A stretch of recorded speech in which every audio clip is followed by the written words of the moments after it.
Everybody, welcome back to Day 5 of the War of the Spark Limited set review here in the Mana Leek. I'm John, as always, and we're going to finish up the mono-colored cards today. Tomorrow we'll do the first half of the gold, colorless, artifact, and land cards, and then the next day we will do the other half. It'll just be split by alphabetical order. There's no reason to go by guilds, but today we're going to look at all of the green cards. Make sure you watch all the previous videos to know what the cards do in the other colors, but also to watch that white video to hear some disclaimers about this set review, namely that this is limited we're talking about.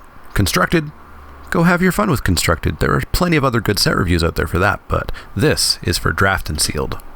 Up first, we're going to start with Arboreal Gracer. Arboreal Gracer is a single green mana for a creature beast at common. It's an 0/3 with reach, which I'm never going to remember. When Arboreal Gracer enters the battlefield, you may put a land card from your hand onto the battlefield tapped.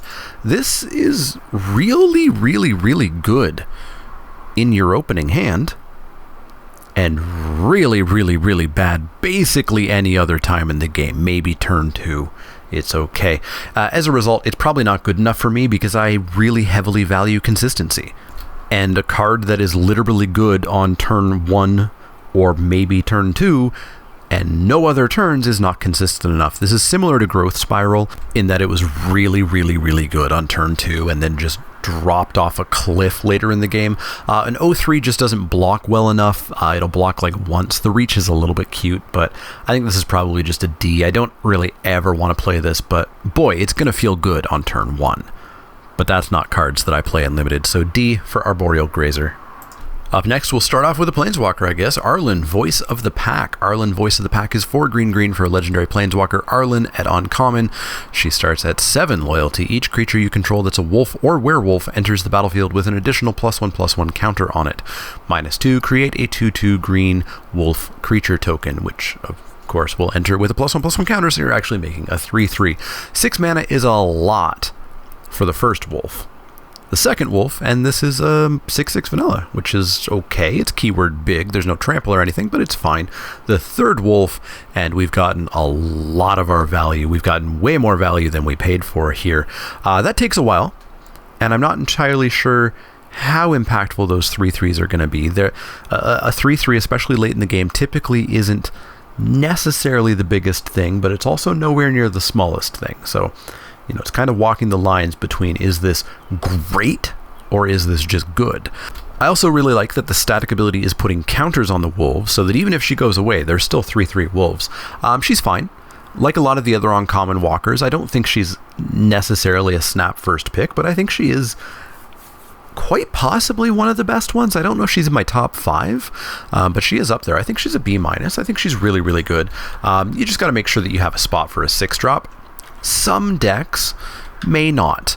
Most green decks, I think, will, but some might not. But B- for Arlinn, Voice of the Pack. Arlinn's Wolf is up next. Arlinn's Wolf is 2 and a green for a creature wolf at common. It's a 3/2. Arlinn's Wolf can't be blocked by creatures with power 2 or less. This is totally fine. A 3/2 for 3 with a little bit of evasion. It's better than vanilla, right? I think it's enough to happily pop this in at a C+. It'll get some damage through, and with any stumbles, gets even more damage through. So C+ for Arlinn's Wolf, and obviously it synergizes very well with Arlinn. Awakening of Vitu-Ghazi is up next. Awakening of Vitu-Ghazi is 3 green for an instant at rare. Put 9 +1/+1 counters on target land you control. It becomes a legendary 0/0 elemental creature with haste named Vitu-Ghazi. It's still a land.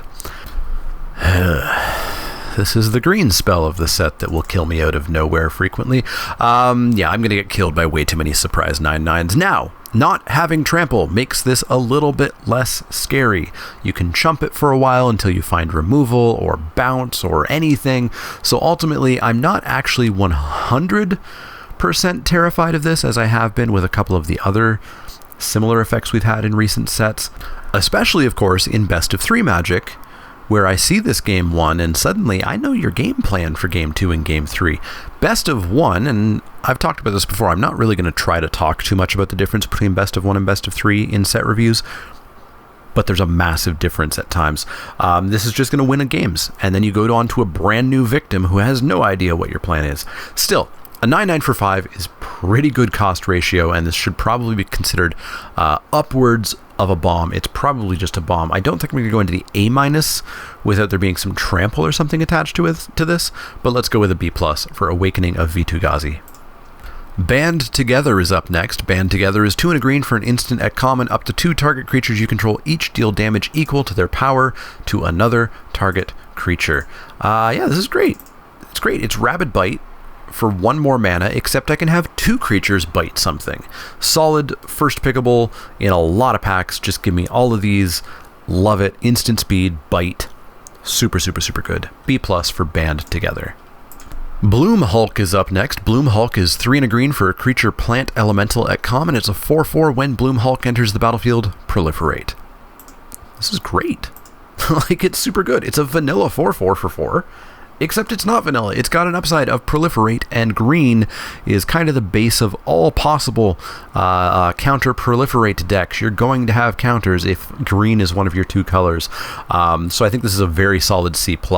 I don't know if it goes up to a B-. It probably goes up to a B- if you definitely have a good amount of +1/+1 counters, but yeah, I think it's a strong C+, B-. You guys can fight between those grades. Like I've said elsewhere, I'm getting tired of fighting over the exact minutia between grades. C+ for Bloom Hulk. Up next is Bond of Flourishing. Bond of Flourishing is 1 and a green for a sorcery at uncommon. Look at the top 3 cards of your library. You may reveal a permanent card from among them and put it into your hand. Put the rest on the bottom of your library in any order. You gain 3 life. Top 3 really isn't many. The odds are in favor of you hitting a land more than anything. This is like Adventurous Impulse or something. It's a card that I don't really want to play, but will if I'm desperate for a 23rd card. It's just not terribly impactful, and it takes up a card slot in your deck. I'm going to leave this at a C-. Cut it whenever you can. Play it if you're really, really, really desperate for just a card. So C- for Bond of Flourishing. Centaur Nurturer is up next. Centaur Nurturer is 3 and a green for a creature Centaur Druid at common. It's a 2/4. When Centaur Nurturer enters the battlefield, you gain 3 life. Tap it to add 1 mana of any color. Seems okay. It'll help you splash, but mana dorks at 4 become less relevant. 4 mana is not where your ramp needs to be. I talk about this every set review, and people always don't listen, and then people realize at the end of the set, and then they forget again. Ramp needs to happen on turn 1, turn 2. Turn 3 is about the end of where ramp is really, really, really relevant. If I'm in a 2-color deck, I probably don't play this.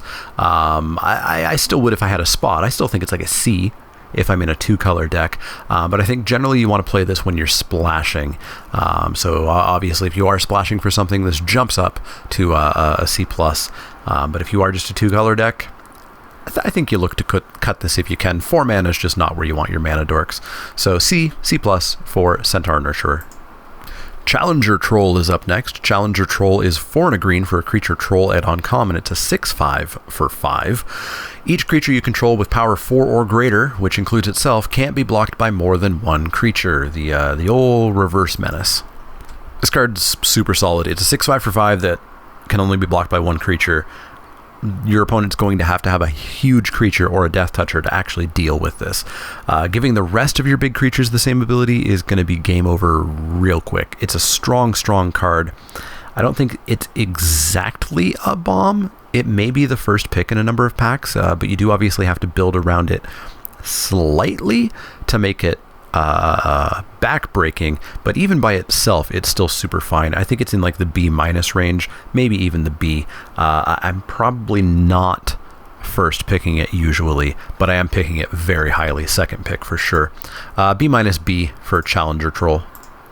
Courage in Crisis is up next. Courage in Crisis is 2 and a green for a sorcery at common. Put a +1/+1 counter on target creature, then proliferate. I'm not really interested in this. Sorcery speed is what really kills this. 3 mana for 2 counters at sorcery speed is not enough. If you are deep in the proliferate deck, in the counters deck, specifically blue-green, then maybe the proliferate on this makes it worth it. But I need to basically guarantee that I'm going to have counters on preferably every permanent for me to actually play this card. I think it's a C-. I think you cut it very, very, very regularly, even in the best deck that it could possibly be in. There's just so much other better cards that would do this and more. So C- for Courage in Crisis. Evolution Sage is up next. Evolution Sage is 2 and a green for a creature elf druid at uncommon. It's a 3/2. Whenever a land enters the battlefield under your control, proliferate. This is a better proliferate card. This is actually kind of nutty. Repeatable proliferate is the most valuable. Cards that just say draw a card and proliferate are not very good, though that's not what you want your proliferate to be. You want your proliferate to be something that happens again and again and again without you putting more resources into it. And this is a huge example of it by having landfall be the trigger. If you're playing in a heavy counters deck, which is blue-green, to a lesser extent green-white. I know they said that green-white is proliferate, go wide. It probably is, but I think it's less obviously and blatantly proliferate as the blue-green deck. But if you are in that deck, or any deck where you think you're going to have a number of counters, this is absolutely nutty, and it's going to cause games to just snowball out of control. I think this is a solid card, a solid B. I might first pick this in some weak packs and just say, well, I found my lane. We're blue-green proliferate, let's go. So B for Evolution Sage. This card's kind of insane. Our last finale is up next. Finale of Devastation. Finale of Devastation is X green for a sorcery at Mythic. Search your library and/or graveyard for a creature card with converted mana cost X or less and put it onto the battlefield. If you search your library this way, shuffle it. Flavor text: if X is 10 or more, creatures you control get +X and gain haste until end of turn. So this, of course, is Court of Calling, but slightly easier. It's 1 less mana. And slightly harder. It doesn't have Convoke to cast. Also, it's at sorcery speed, which is a pretty big deal. And Court of Calling wasn't even that good in Limited. This obviously is directly proportional to how good your deck is. If you have 1 bomb in your deck, you probably just don't play this because it's, as likely that you'll have drawn that card before you draw and cast this card, and then you're stuck getting something else. But if you have a large density of good creatures that you can get, then this is pretty darn okay, I guess. I'm not going to go any stronger than okay. All in all, it's a hard card to grade because it's so deck dependent. But as far as picking it in draft, you really want to see this in later packs when you know that it's a card that you maybe could play. But I think a large majority of the times you probably should not play this card. So I'm going to put it at like a C-, except for those rare times that it's like a B. So C- for Finale of Devastation. Court of Calling was never really that good, and this one isn't either. Up next is Forced Landing. Forced Landing is 1 and a green for an instant at common. Put target creature with flying on the bottom of its owner's library. It's Plummet, but even better, to be honest. Bottom of library is much better than the graveyard.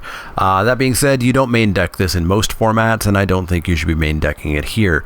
When you, after game 1, see that there are flyers in your opponent's deck and they're a problem for you, you side this in and it's going to be the best decision you've ever made.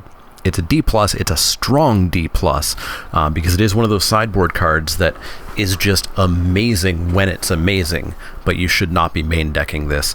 And yeah, shoutouts to best of 3, because best of 1, you probably shouldn't play this, but maybe you just have to, because best of 1 reasons.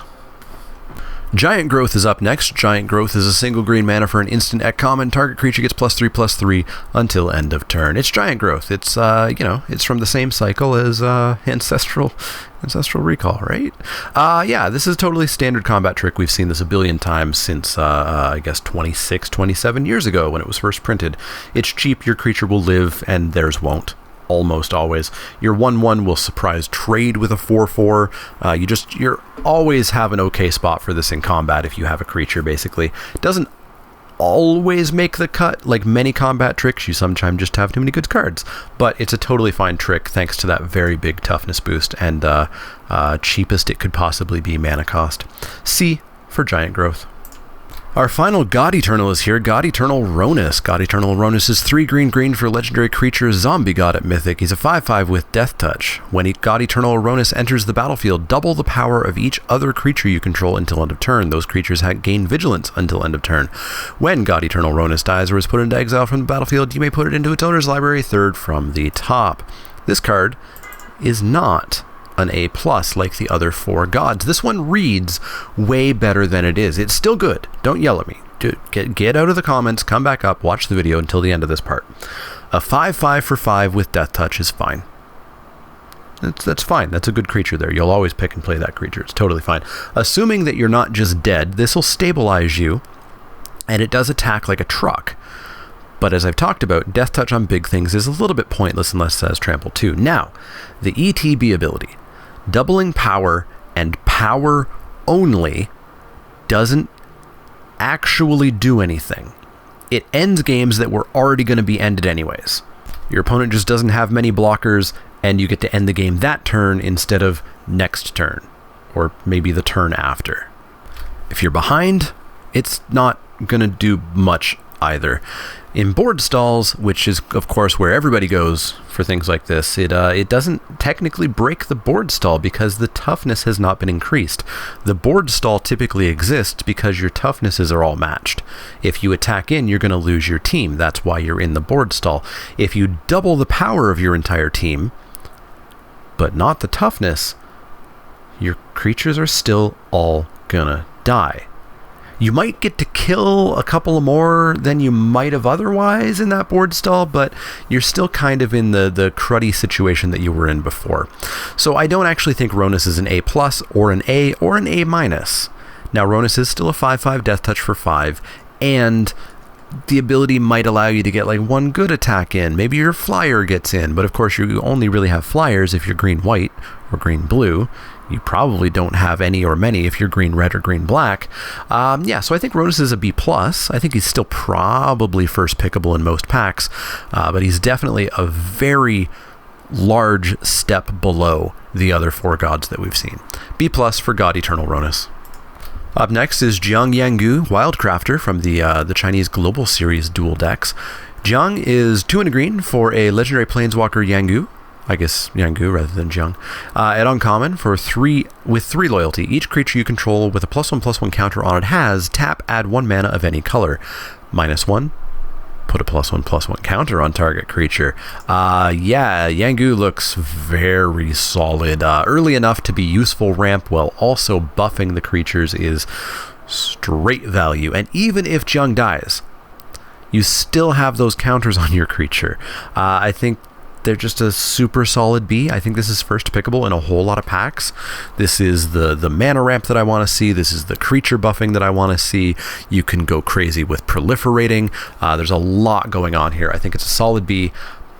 He might be in my top 5 walkers. I'll have to do, you know what, let's do a video of top 10 walkers very, very shortly. Top 10 walker, Jiang Yangu, Wildcrafter.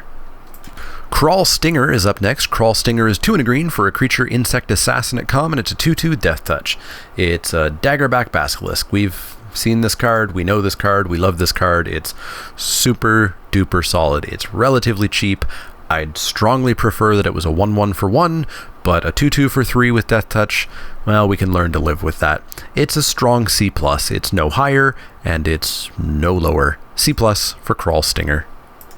Up next, to tame the raging Kronch is the Kronch Wrangler. Kronch Wrangler is 1 and a green for a creature human warrior at common. It's a 2/1 with trample. Whenever a creature with power 4 or greater enters the battlefield under your control, put a +1/+1 counter on Kronch Wrangler.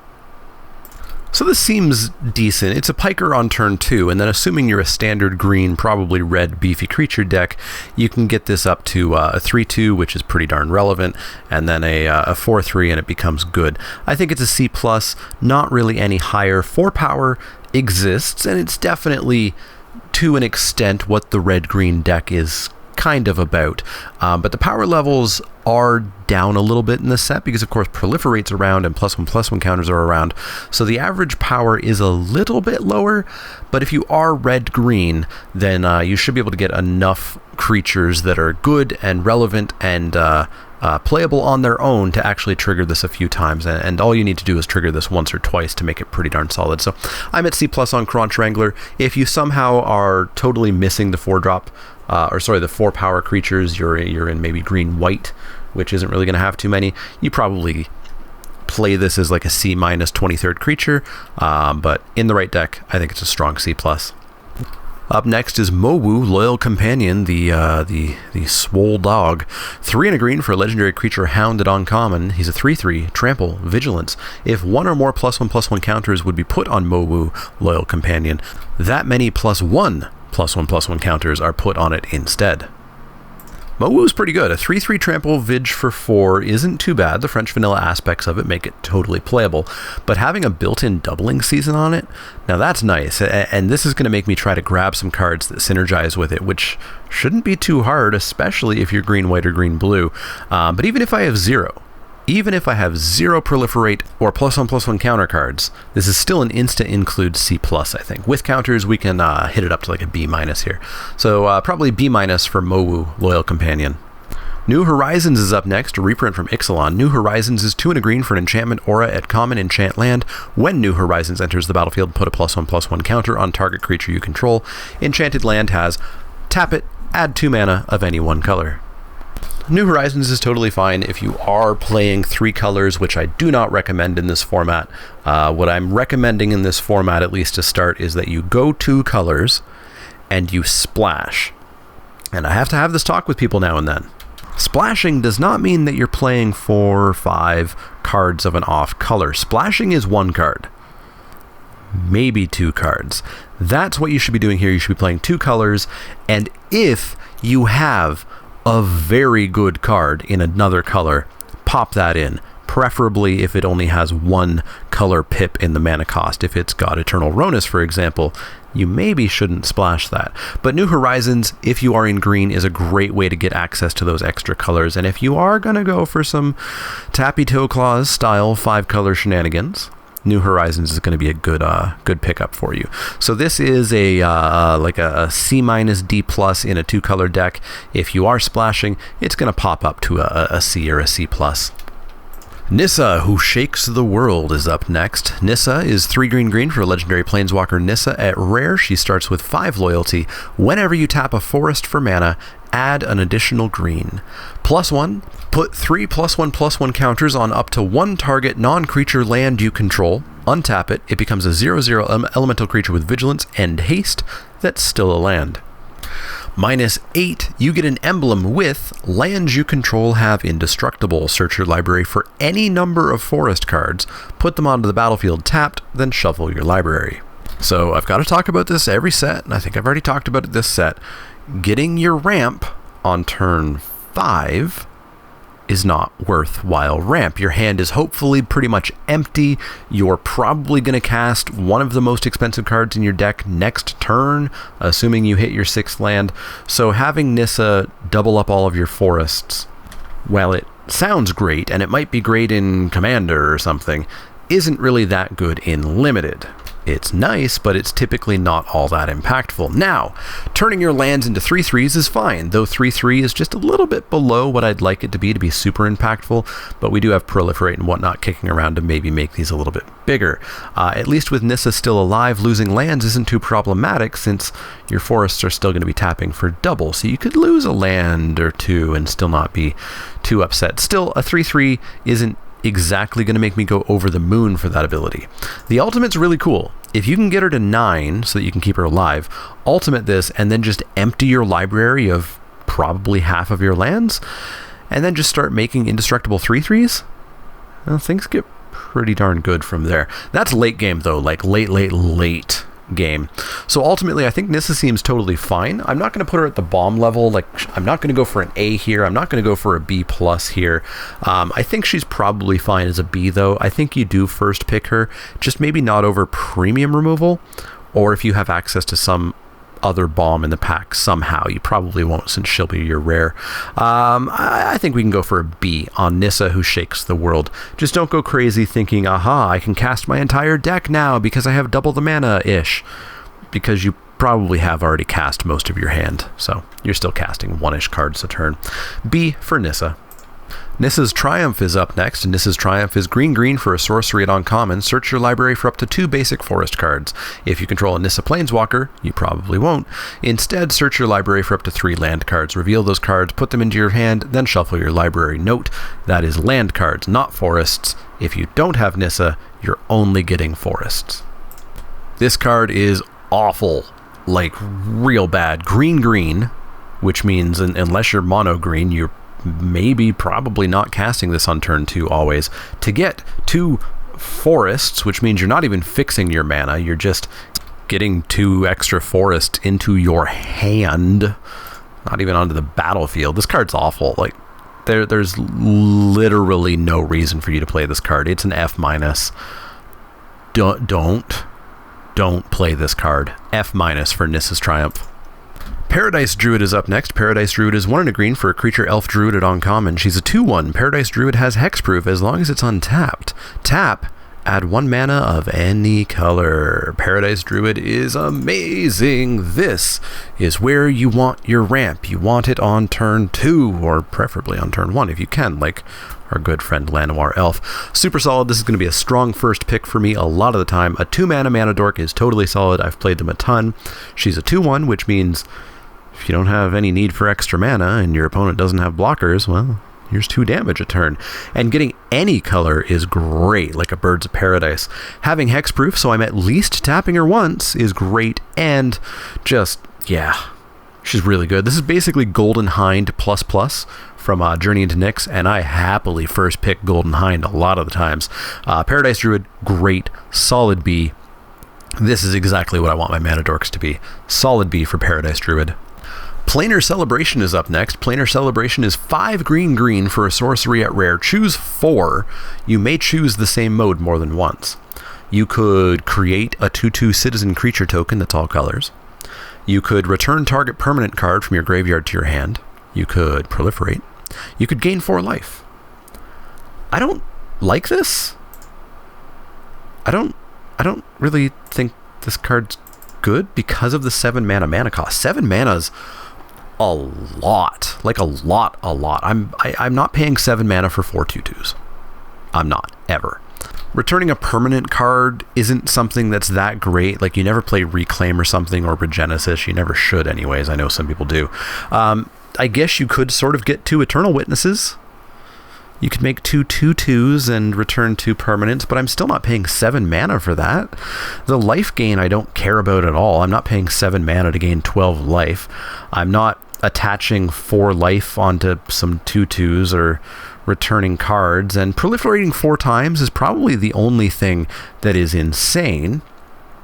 And again, I'm still not paying 7 mana for that. I'm not. 7 mana is way too expensive for this. I could be wrong, and I'll probably lose because somebody randomly gains 16 life and the race is over, or a late game suddenly quadruples their +1/+1 counters, but I just don't want to pay 7 mana for this. I'm going to start real low on this. I'm going to start it at like a D+.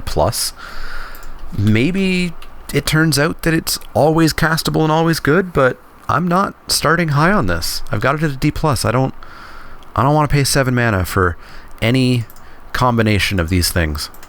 Pollen Bright Druid is up next. Pollen Bright Druid is 1 and a green for a creature elf druid at common. She's a 1/1. When Pollen Bright Druid enters the battlefield, choose 1. Put a +1/+1 counter on target creature, or proliferate.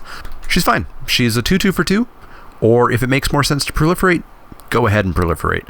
She's totally fine. She's good on turn 2 as a 2/2. She's good on turn 7 as double your counters. I think it's a solid like C+. You'll probably play every copy in every green deck. Maybe she's like a C in decks that aren't going heavy on the proliferate, but let's put C+ for Pollen Bright Druid. Primordial Wurm is next. Primordial Wurm is 4 green for a 7/6 creature worm at common that I guess crushes the dreams of Colossal Dreadmaw coming back.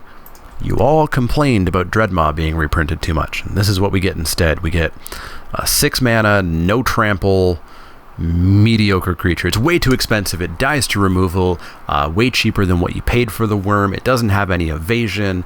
It's going to be chump blocked forever. No interest in playing this. It's very much a D- level. Don't play this unless you have no other choice.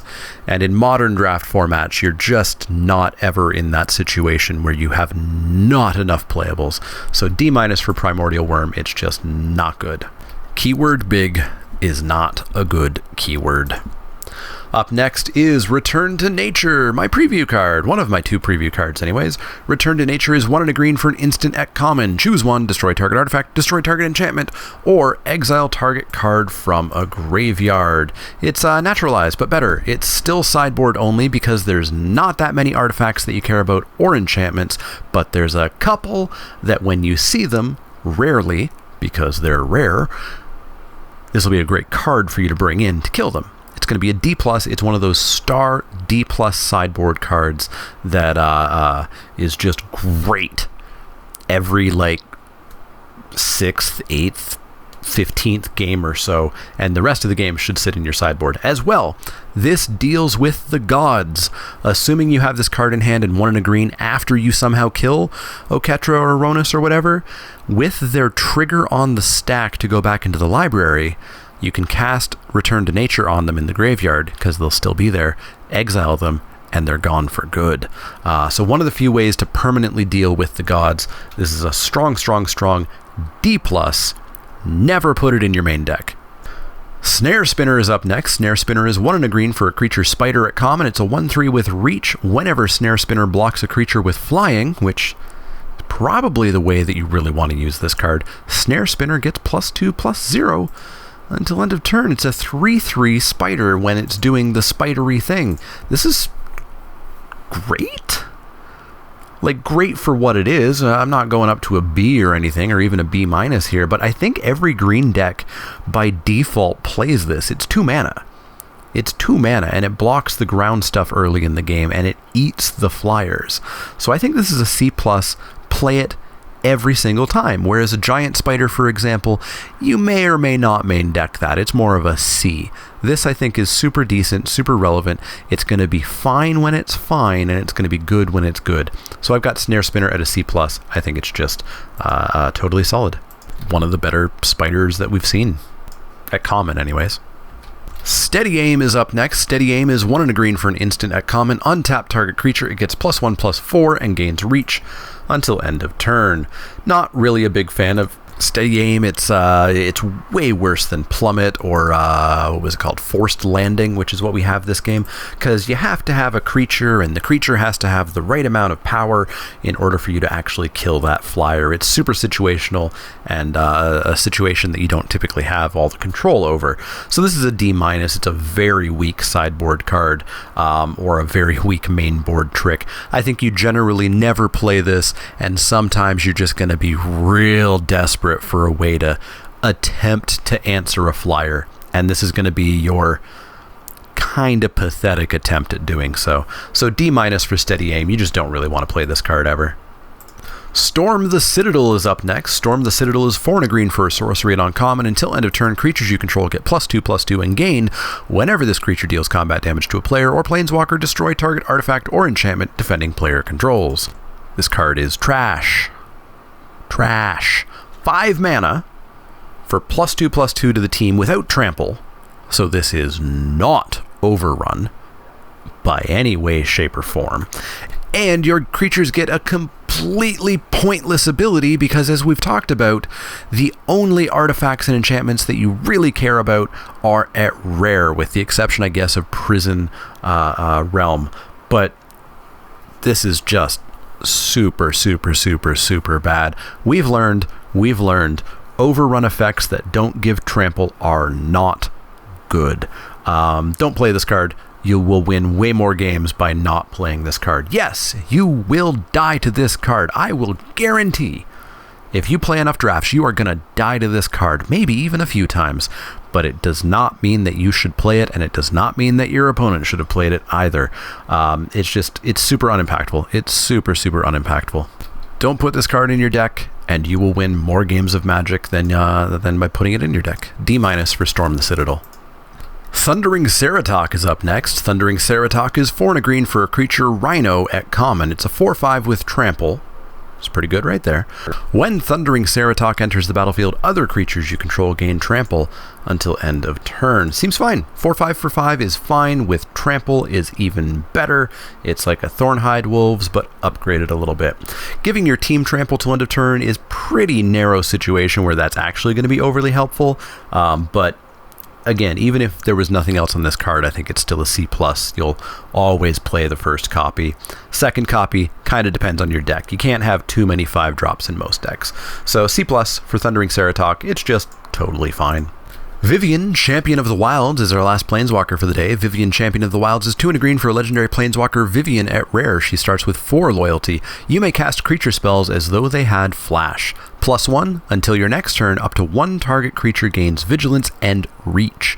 -2, look at the top 3 cards of your library. Exile 1 face down and put the rest on the bottom of your library in any order. For as long as it remains exiled, you may look at that card and you may cast it, if it's a creature card. I like Vivien quite a bit. Giving everything flash for 3 mana isn't an enchantment that I'd go out of my way to play, but getting the extra Planeswalker value that we have here is nice. Her +1 again is fine. Vigilance is fine, but not crazy impactful, and Reach is pretty scenario specific. But again, we're starting to build a bunch of fine things together to make a playable card. Her ultimate, though, which is not really an ultimate because it's -2, you can do this 2 times, never ticking her up. Draws cards, and it draws cards with some selection built in because you get to pick the best one that you really, really want or need from your top 3. I think Vivien's a very solid value walker.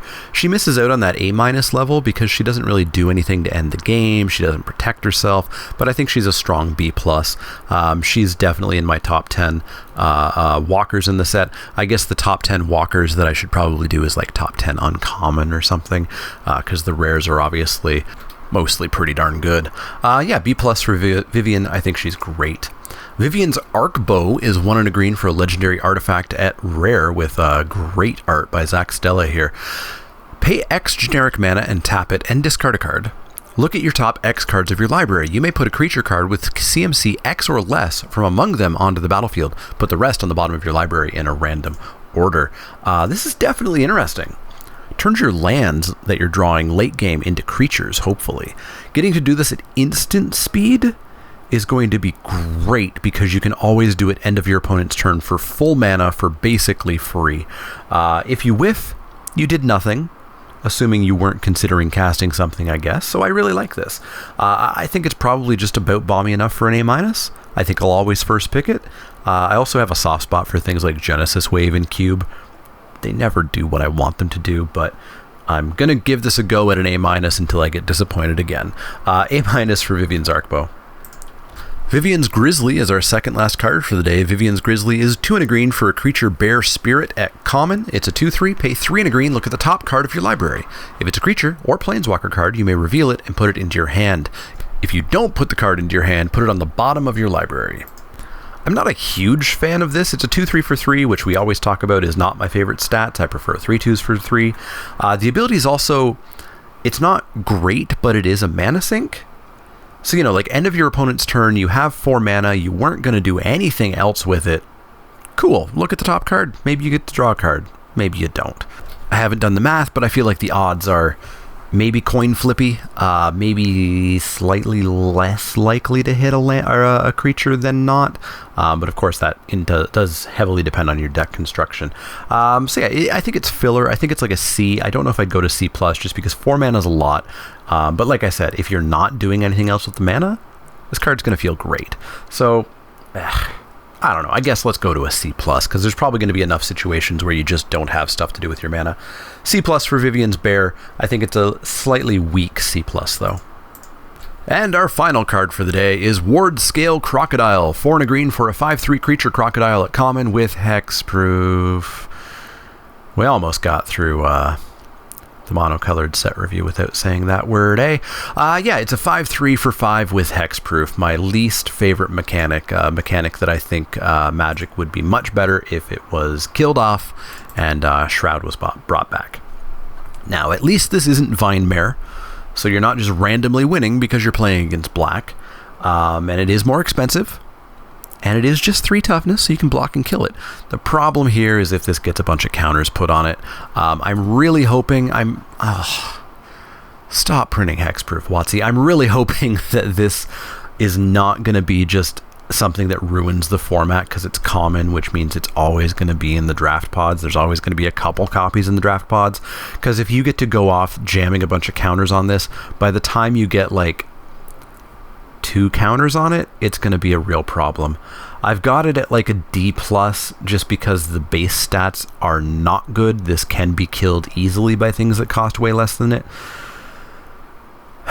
But oh boy, could this be just yet another hexproof creature that makes me mad at R&D. So D+ for Wandscale Crocodile. Let's hope that it doesn't become just a thing that ruins the format. Get rid of hexproof. Bring back Shroud. So that's going to wrap up green. We are done the monocolored cards. Green looks interesting. I definitely want to play the blue-green Proliferate Counters deck. I think it's going to be the most snowbally deck. It's going to be the deck where if your opponent stumbles, they're just going to kind of cry to themselves. But it's also going to be the deck where maybe you just don't draw the things in the right order. So I'm super curious to see how it goes. Green is also going to be the home of multicolored. Green is going to be the home of ramp.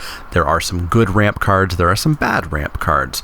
So make sure you're picking up the good ones. Let me know what cards you're excited for in green. Holy moly, I don't think we gave an A+.